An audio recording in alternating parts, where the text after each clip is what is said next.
So today is the official launch of the West of England e-scooter trials, and I'm delighted to be here in Bristol.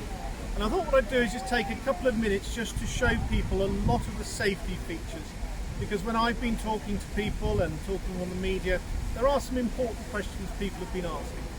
You know what? One of the first is people say, well, bikes have bells, do these? So yeah, they've got some really loud bells that are built into them. We had a question from a gentleman today who was talking about how bikes have to have lights on, and these have got really strong lights on them both at the front and the back.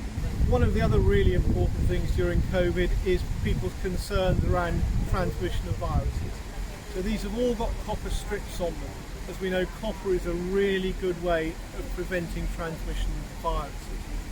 And the operator's buoy will each day disinfect and clean every scooter that's part of our trial. So again, another very important point.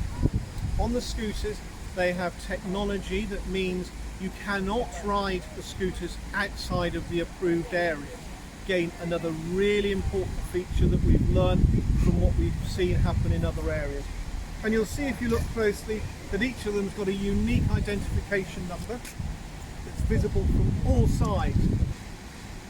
These are limited in speed because quite rightly that's a concern people are having. So as we start the trials, they'll be limited to 10 miles an hour. But again, the technology means in some areas we're going to be able to reduce the speed that they can operate even more.